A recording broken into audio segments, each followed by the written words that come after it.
probably, if anything, we might be able to move them one direction or the other if we really invest our advocacy energy in there. And so how many of us have spent a lot of our time trying to get people over here who are supporters of the fascism, or people who are just whatever is causing them to pretend that this isn't happening to move? And how effective has that strategy been? Because at best, we can get the politically avoidant people to become inactive supporters. Like, okay, sure, you're right. We won, but they're not going to do anything still. They're still inactive. They're not actually going to take action to help us. And even if we get a fascist sympathizer to become politically avoidant, they already weren't doing anything. And now they're still not doing anything. So we feel better that there's less people like actively telling us they took down their flag. But taking down their flag does not mean Marjorie Taylor Greene is now going to be a Democratic leader. Like, we don't think these things through all the time. It's like, our side's good, your side's bad. Red Rover. If we can get you to come over, now we're going to win. And it's like, no, that's not how it works. It's a lot more complicated than that. So it's useful to use this model when we're in group conflicts to think about who are we targeting and what are we trying to get them to do? And if it's people on our side, what kind of strategies are effective in getting them to move the way we want them to move? And what strategies are useful for minimizing the harm that our opponents are causing? And again, specifically in the fascist landscape, these people are actively seeking to cause harm. It's not chocolate versus strawberry. It's actively seeking to put people in concentration camps, executing people in the streets. Like, it's not abstract, right?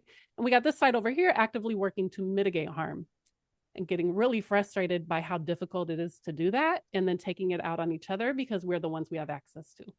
That's called the frustration aggression model of conflict, which is that when you're frustrated and upset by what an authority you do not have access to, like if you're mad at your boss, the thing was you'd go home and kick your dog or hit your wife. This is a thing they used to say in the 50s, right?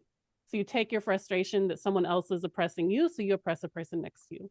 This is where we get domestic violence in marginalized communities. It's where we get lateral oppression between communities of color. It's where we get people selling out their people, right? And so trying to understand that if we're not going to if we take our frustration out on each other, what are we likely doing? Are we likely moving people deeper into this model? Or are we pushing people out of our coalition? And unfortunately, a lot of times we end up pushing people out of the coalition. I don't know if any of you have ever experienced this, but we have maybe once or twice or a dozen or a couple of times just watched social movement spaces just completely implode because of interpersonal conflict and people treating their comrades like they're the fascist leader.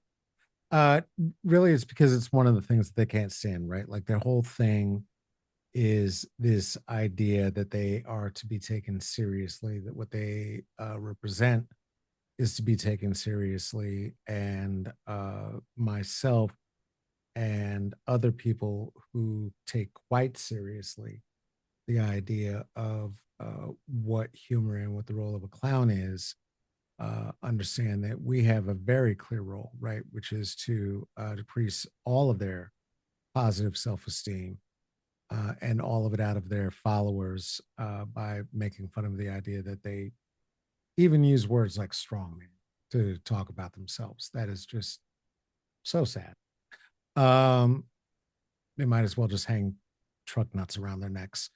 Decreasing the willingness of sympathizers to openly support them, right? Like, if you make it beautiful, if you make it the right party, if you make it the good place to be, your side is much more likely to win.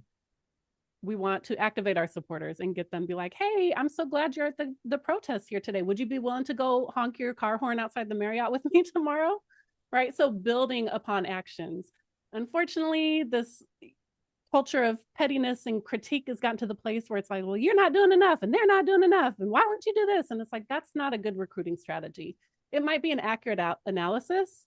It might be a very fair critique, but it is not a good recruiting strategy. And so if we're trying to strengthen the resistance, we need to be focused on recruiting and putting people to use more than we're focused on critiquing them for what they're doing wrong.